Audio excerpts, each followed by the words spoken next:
Sur le plateau du Club des entrepreneurs, si l'on peut dire, puisque ce studio TV c'est un petit peu ça, hein, avec Eric Forest donc qui dirige Internext, la bourse pour les PME. Vous êtes venu en quelque sorte prêcher la bonne parole à Marseille, qui n'est pas vraiment une des places boursières françaises les plus dynamiques, mais les PME vont être amenées quand même à se tourner vers le marché, parce que le financement par la banque, ça va quand même beaucoup évoluer avec les règles prudentielles, Bâle, etc.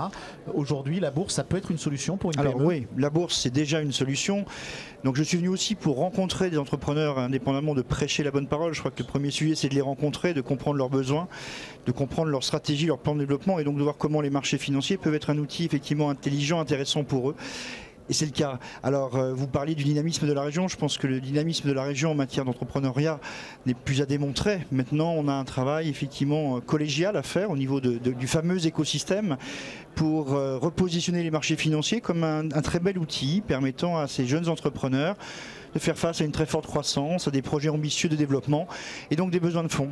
Oui. Mais alors la bourse, ça fait quand même un petit peu peur. Ça fait peur aux particuliers qui investissent, et puis ça fait parfois peur aux chefs d'entreprise qui se disent c'est beaucoup de travail, beaucoup de reporting, toute une nouvelle organisation, des comptes à rendre, et puis quelquefois un concurrent qui va tout savoir de moi parce que je vais devoir être transparent. Vous avez raison, c'est le mot de la transparence. Maintenant, la question est qu'est-ce qu'on met en face de ça? C'est-à-dire que si la contrepartie de cette transparence, c'est effectivement de récupérer les moyens nécessaires à franchir quelques paliers significatifs en termes d'activité, de développement, je pense qu'on oublie les contraintes liées à la bourse. Vous avez raison, par contre la bourse fait peur. Donc il y a aussi un travail de terrain à faire pour rappeler ce qu'est la bourse, ce que sont les marchés financiers, démythifier un petit peu tout ça, combattre quelques idées reçues, quelques contre-vérités. Ça fait partie aussi de notre mission chez Internext, de rappeler juste que lorsqu'on parle des marchés financiers, on ne parle pas que de spéculation, on ne parle pas que de court-termisme, on parle de financement de l'économie réelle. Et la plupart des sociétés cotées disent que non seulement ça leur a permis de se financer, mais qu'en plus c'est un véritable retour sur elles-mêmes. C'est une introspection, c'est le fait de revoir complètement le fonctionnement de l'entreprise, ne serait-ce qu'en matière de management. Donc c'est une introduction en bourse, c'est une belle aventure en fait. Vous avez raison, c'est qu'elles nous disent également, une introduction en bourse, c'est une opération extrêmement structurante pour l'entreprise qui oblige finalement à prendre un peu de recul. Souvent, notamment, ces entreprises jeunes, innovantes, sont un peu le nez dans le guidon, si vous me permettez l'expression. Là, elles prennent du recul, se posent des vraies questions sur la structure de leur organisation, sur la stratégie, sur la façon de présenter leur entreprise, de mieux la vendre finalement aux investisseurs. Et tous ces chefs d'entreprise qui ont fait le choix à un moment de ce côté nous disent que ça les a beaucoup aidés à grandir et à mieux se structurer aussi pour l'avenir.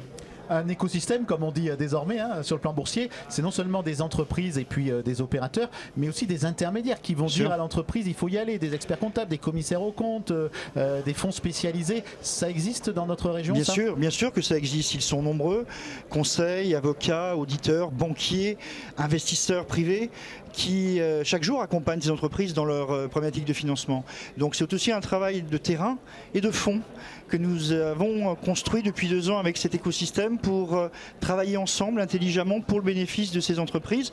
C'est un travail de longue haleine, mais je suis très confiant, on y arrive, les choses bougent, les lignes de front évoluent et finalement on est dans la vraie vie, on est dans le financement de l'économie.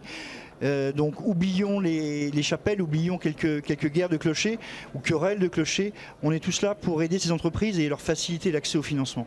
Aujourd'hui, le financement international, c'est aussi parfois des places de marché qui sont loin de chez nous. On connaît des entreprises qui sont allées se coter, comme on dit, à l'étranger. Il y a une concurrence entre opérateurs de marché qui rend les choses d'ailleurs parfois pas très lisibles. Il y a la théorie et la pratique. En théorie, oui, bien sûr, il y a une concurrence. Chaque entreprise est libre d'aller se coter où elle le souhaite. Lorsqu'on regarde la réalité, en fait, il y a extrêmement peu d'entreprises qui choisissent d'aller se coter sur un autre marché que leur marché domestique. Tout simplement parce que là aussi, on parle de décisions structurantes et qu'il y a des conséquences ensuite. Alors la concurrence, elle existe aujourd'hui notamment sur un certain nombre de secteurs technologiques, je pense aux sciences de la vie, avec les marchés américains. Oui, c'est vrai. Ce qu'on voit aujourd'hui, ce sont plutôt des doubles cotations. Donc des entreprises qui se sont cotées sur nos marchés Euronext et qui ensuite, dans une deuxième étape, après avoir grandi, j'allais dire, avoir développé pas mal de choses, vont prendre une deuxième cotation aux États-Unis pour élargir leur bassin d'investisseurs. Mais il n'y a pas d'obligation. Et aujourd'hui, juste un point, les investisseurs américains sont très présents sur nos marchés européens, très actifs. Donc il n'y a pas besoin d'aller se coter aux États-Unis pour les attirer dans nos entreprises européennes et françaises. Un dernier point pour la politique RH, c'est très important la bourse parce que la communication peut faire venir du monde dans l'entreprise, ça facilite les recrutements et puis aussi on peut rémunérer les gens avec des plans d'épargne d'entreprise en action. Vous avez raison, on ne le dit pas assez souvent, c'est un très bon outil de fidélisation de ses salariés puisqu'on peut les associer au capital avec des outils relativement simples et surtout des outils liquides, ce qui est quand même important pour les salariés d'une entreprise. Donc à la fois attirer de nouveaux talents et aussi fidéliser les talents existants dans l'entreprise. Merci. Merci à vous.